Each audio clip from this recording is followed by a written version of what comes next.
Hello and welcome to my channel. I picked up this Gods and Goddesses Roman sword from Christie's Costumes. This is adult size and it was cheap. Plus it's passable enough for an ancient Roman sword. But I'm wanting to use this as a starting point and improve upon it. And hopefully getting it look more like the real thing. I just need to separate it from its packaging. There's a plastic zip tie at the bottom plus 3 metal twist ties, and those can be unfastened at the back. And once all that's free, I can get rid of the packaging. This sword is made out of hollow plastic, so it's extremely light, and it should be very durable. As you look down the side, you notice a very strong seam line. You may get these on the authentic product, depending how they cast the material. But I'm going to fill these in, along with this huge gap at the base of the sword. There's also quite a lot of flashing running down the blade of the sword. All that too will need to be removed. It's thin enough to be scraped off with the edge of a craft knife, and you can see here just how much is coming off, but you still have to be careful and remember that this blade is hollow, so if you cut too deep you'll make a hole. Then the blade is sanded smooth with a sanding sponge, plus while I'm at it I rough up all the surfaces and remove all the paint, as we will be repainting it with the correct colours towards the end of the video. I'm going to make this sword look like it's been heavily used, so I'm going to add on a load of scratches and chips, and those can be easily carved on with a craft knife. You can either cut, scrape or gouge. Each method creates a slightly different effect, and once I'm satisfied that the sword has sustained enough damage, I dig out the old milliput and start filling in the holes, and the largest of these is at the base of the sword. I simply roll it into a snake and stuff it into the gap, and then using a wet finger I can smooth it down.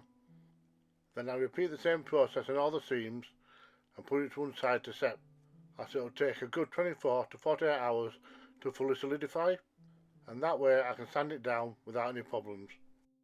And for that I just use a sanding sponge, and it's just a matter of thinning down those hard edges, so when it's painted you won't notice the join. And that's how it's looking so far. I'm not bothering with the handle because that can be covered in a wrap. I then went over all the milliput with some primer, and by dabbing it on it helps to hide the join. I shouldn't need to put any primer on for the remainder of the sword because I'm not using paint. Instead I'm using Rub and Buff.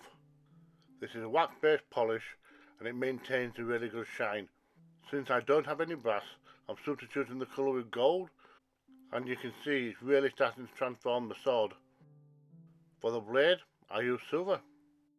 This is messy stuff and you will get it all over your fingers, but once again it does completely transform the sword. It's just a matter of trying to spread it on nice and even, and I will have to go over it again in the hopes of achieving that. Graphite powder can also be used to make things shiny, so I figure there's no harm in giving the blade a once over, although to be honest the Rub and Buff has done a better job. I'm going to replace this fake cord on the handle for a real one. I've cut it into a point and add a super glue over the end, and once this is secure I'll be able to wrap it around, and for this we don't need glue covering every inch of the handle, as the wrap will basically hold itself in place. And with just a little bit of glue down the middle I start the wrap. You just have to be slow and steady and accept the fact that you will get glue on your fingers. You can see that it pretty much keeps itself in alignment the whole way through. When you come to the end, just need to cut taper into it and then glue it down, and that should help keep things nice and neat. The next step is optional, but I do like to dirty mine up, so using a combination of black and brown shoe polish I'm going to add some weathering. It's just a matter of covering the whole sword and then using a tissue to dab off a majority of it.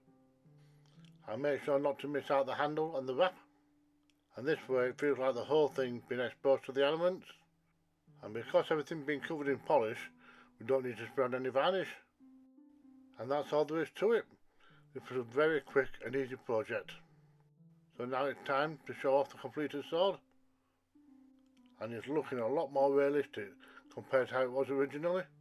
I mean, it's still a bit too chunky and will never pass for a real sword, but at least it's a step in the right direction. But for cosplay or theatre item it looks pretty spot on. Coming up, I've got the before and after images to compare. You can see straight away how cheap and plasticky this looks, and the transformation is a massive upscale. So what do you guys think? Do you think this all could pass for a real one? Let me know in the comments down below.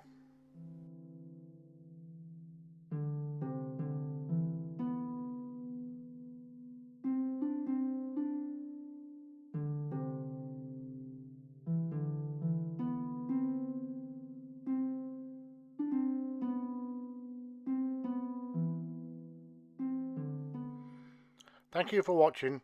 Don't forget, if I can do it, so can you.